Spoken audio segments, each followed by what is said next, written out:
And now, our third keynote speaker, Byung-Yeon, Distinguished Professor of Economics at Seoul National University. His research centers on applied economics with a particular focus on transition economies. He has published widely in international journals and authorized numerous books and chapters on socialist economies. His book, Unveiling the North Korean Economy, published by Cambridge University Press in 2017, is recognized as a leading work in the field. So please join me in welcoming Professor Byung-Yeon.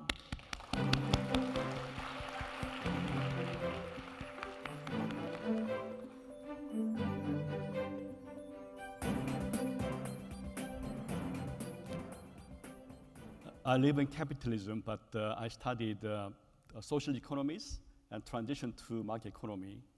I would like to provide a broad view about capitalism versus socialism and the future of capitalism and how to improve it. Many of you agree that democracy is in crisis. But if I were to say that the capitalism is in crisis as well, some wonder whether it is really the case. But if we examine the reasons for democratic backsliding, many are related with the capitalism. Income polarization, which is primary cause of democratic crisis, is an issue that capitalism has to address. Climate change, perhaps democracy failed to reverse global warming, but this is a challenge that capitalism must deal with. And we have been lucky in living for many years under situations where democracy meets capitalism, because these two institutions are fundamental for human beings to make progress, to make happy life. But nowadays, we see this kind of happy marriage begins to destabilize. Well, market economy and democracy are founded on individual freedom and self-determination, not on top-down command system. In that way, they support each other, reinforce each other. From this perspective, we can say that it is difficult to overcome crisis in democracy without resolving issues facing capitalism. Then there are three options we have. The first one is to repair capitalism. The second one is replace it with another economic system. Third one is reform it. Which one would you like to take? Well, optimists argue that we can repair capitalism and thus make it run smoothly again. But I would call them optimists, because the track record of repair kit is not that impressive, is not that satisfactory.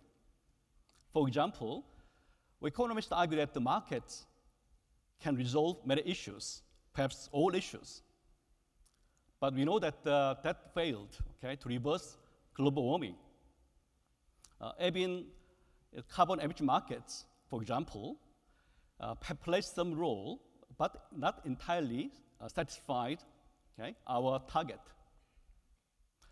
Also, fiscal policy, which taxes on the wealth and then redistribute to the poor, has not been working very well in the age of globalization, because this fiscal policy drives the wealthy and the corporation relocate overseas.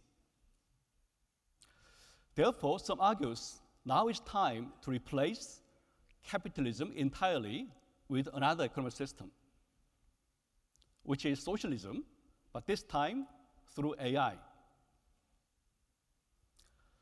Well, many of you might have born after the collapse of socialism, therefore some explanation may be necessary about socialism. Well, there are two main differences in capitalism and socialism. The first one is ownership. Ownership of means of production.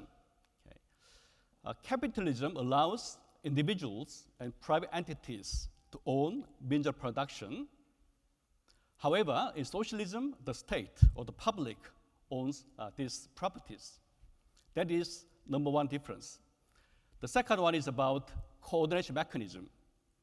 What kind of mechanism coordinates economic activities of all actors? In capitalism, market does. In socialism, central planning does it.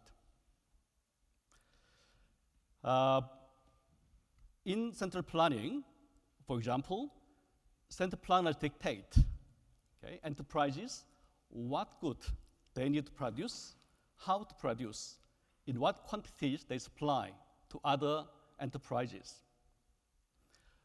These are two main differences. But we know that the socialism has failed in the late 1980s and early 1990s. There are only two countries which still adopt socialism, Cuba and North Korea. All others failed. Why is that? Number one problem is that human beings respond to incentives. But in socialism, where the state and the public owns properties, it's difficult for men to work hard, to innovate, because of lack of incentives. That is number one problem. The second one is central planning. As I said, central planning dictates enterprises on production and supply, etc. But this central planning is like a system full of holes. It could not properly formulate the planning, nor it could be executed thoroughly. For example, if an enterprise failed to produce the required target, the other enterprises down the supply chain were negatively affected, or the system therefore collapsed. But now people say that it's the best time to bring back socialism. Why is that? Due to advancements in science technology, AI and robots are there.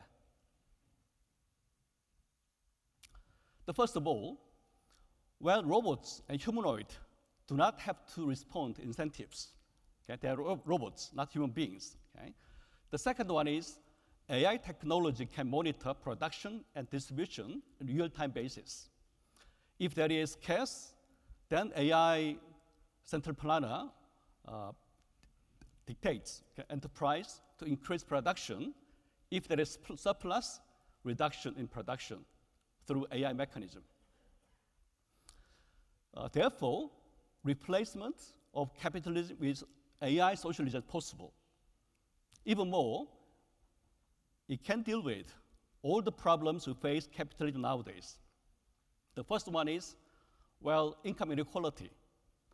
Because state-owned AI and robots industry, there is no income inequality. The second one is, well, climate change can be dealt with more effectively through socialism. Also, socialism is free of business cycles, free of unemployment. So perhaps now is time to make people excited about AI socialism. But the question here, number one, in AI socialism, still humans have to work. Who invent AI? Who designs robots? People. So humans are bound to labor. As long as humans work, we need incentives. Otherwise, there is a lack of incentives means lack of innovation, lack of entrepreneurship. The second one is central planning. Well, AI can monitor production distribution real time. However, well, to make planning perfect, central planning perfect, we need isolated, self-sufficient system. Because even though AI central planner designs all the planning perfectly, well, all economies need to trade with other countries. There is no single country which does not need trade. Therefore, AI has to dictate enterprises in other countries. But these enterprises do not have to listen to AI in the other country. Therefore, there is no perfect solution for central planning, even with AI. And so I can say that as long as these two problems were not solved, AI socialism will be likely to be a failed socialism. Then what is remaining choice? Reform capitalism. Well, looking back our history, we understand capitalism successfully navigated many difficult problems. When capitalism started, there was no democracy. There was tension and conflict between aristocracy or dictatorship and capitalism. This led to conflict, but as a result, democracy was established thanks to suffrage movement. Now these two institutions enjoyed happy marriage, supporting, reinforce each other. The second one is welfare state. Welfare was not core task in classical economy, okay? But capital had tendency to cause income inequality. Therefore, welfare was introduced to mitigate the problems arising from inequality. Also, we successfully overcame Great Depression in late 1920s. And so, the history of capitalism was full of reforms and successful reforms.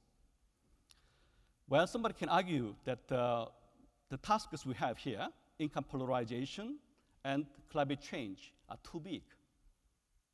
Therefore, can reforming capitalism succeed in solving these problems, huge problems? I don't have a definite answer. Perhaps nobody does.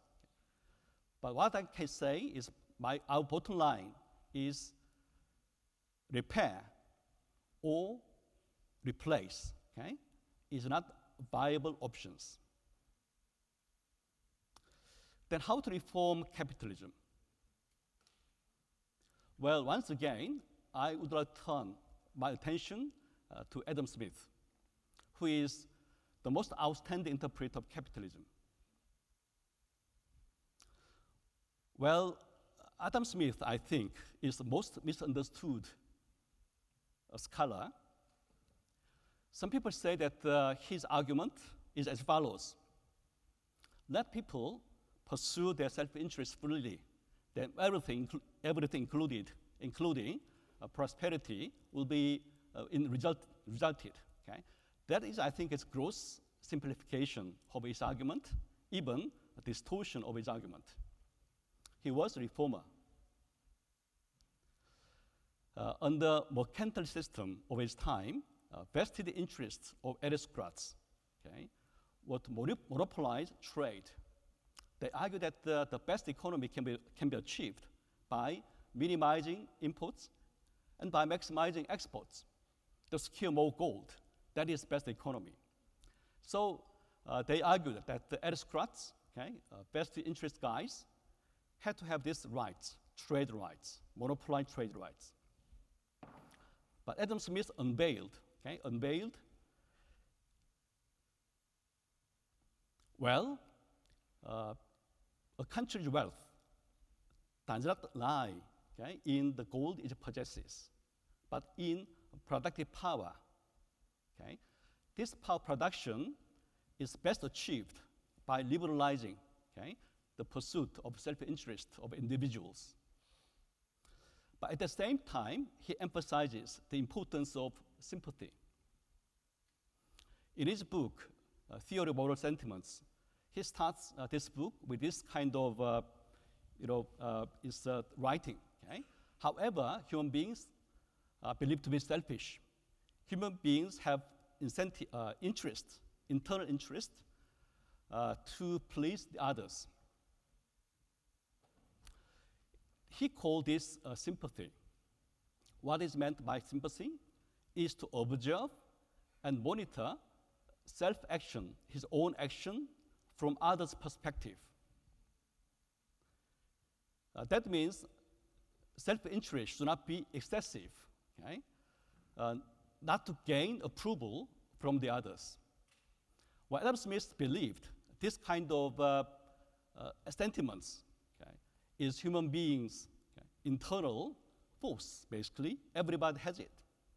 Because human beings are very pleased when they gain approval or recognition from the others. Okay. Therefore, he believes sympathy is there inside deep in our human beings, and self-interest is liberalized. That is the best economy. Okay. Well, that's good. But how about nowadays? Well, if one says that we try, okay, every individual try to maximize his benefit or self-interest, everything remains, should be tackled by the state. That was not his intention. He says that the impartial spectator should be inside in our deep down, okay, to monitor and to observe our actions from the other's perspective. In this case, a perspective of impartial spectators. Also, he argues a healthy capitalism, or in his own terms, okay, the system of natural liberty requires healthy public opinion. A public opinion is the externalization of impartial spectator. Okay? There's a public opinion watches of me about what I am doing is right or not. Okay? If not, I try to restrain myself because I want to gain approval from the others. That is his logic. But how about nowadays? Well, nowadays, I think we are engulfed, not by impartial spectators, but by partial spectators due to political polarization. Nowadays, people are trying to get approval from the others, not from the whole population, but from his own camp. So they try to express fiercely their claims, which pleases not population in general, but to please their own camp. This kind of divided society is very infertile for healthy capitalism. And capital is sensitive. It grows in a society where people have sympathy, where people have impartial spectator, and healthy public opinion. But we fail in that regard. So I think now is time to restore healthy culture. Okay?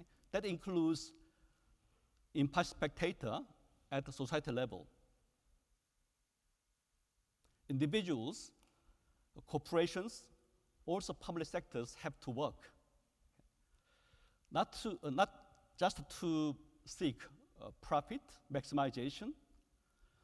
Well, profit maximization is necessary, but which has to be accompanied with sympathy. Well, at society level, it's social cohesion. So corporations, for example, when they look at the financial performance, okay, as Chair told us today, it's important to look at the other aspects, whether this maximization profit damages social cohesion or not.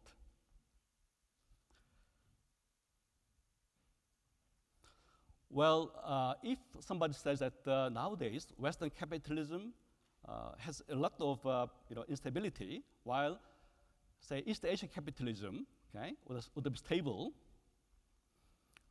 Perhaps my perspective is that well, impartial spectator, all the past time was strong in Western capitalism, okay, thanks to transcendent religion.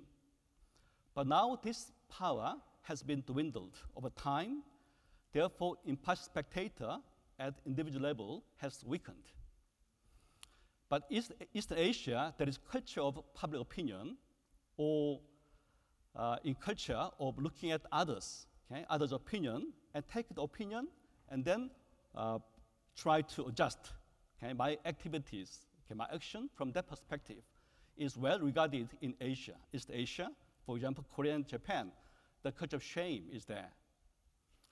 While it may have some pros and cons, okay, but nowadays, I think this kind of viewing oneself from others' perspective, okay, has a role to stabilize capitalism at this stage. So the second message, therefore, okay, is healthy culture sustains healthy capitalism. Now is a state capacity. I talked about individual level and the level of society, and last one is state capacity. When the state should intervene in capitalism more actively, more smartly. There are varieties of capitalism. In some capitalism, say, okay, voluntary donations is one of the very important tools for redistributing resources. Another capitalism people use, okay, wage setting. Wage is set not to make income gaps, okay, widening. And there are varieties of capitalism. It's good to have that kind of their own tools, okay, to develop.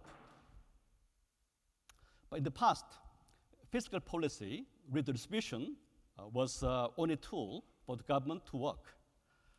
But I would like to emphasize this tool is outdated.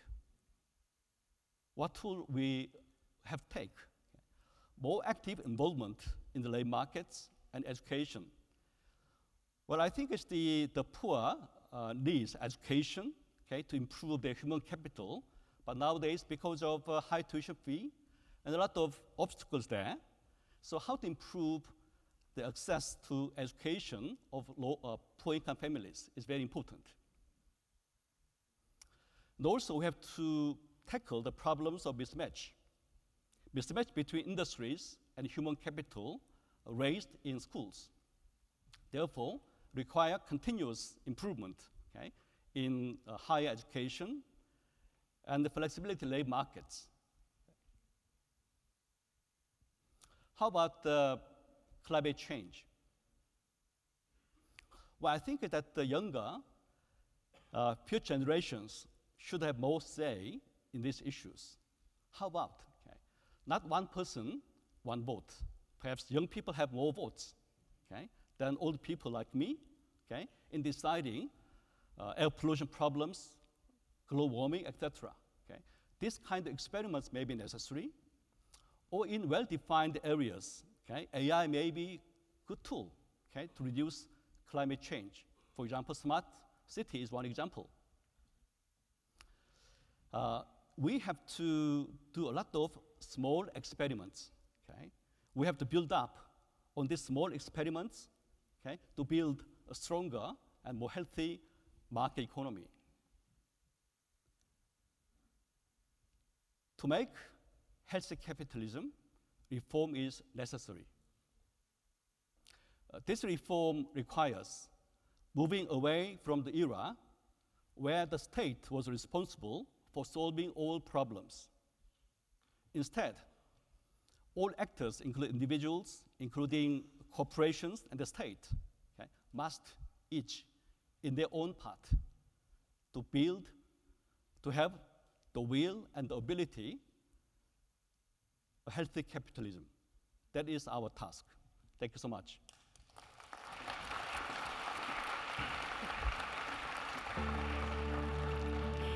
Thank you very much, Professor Kim.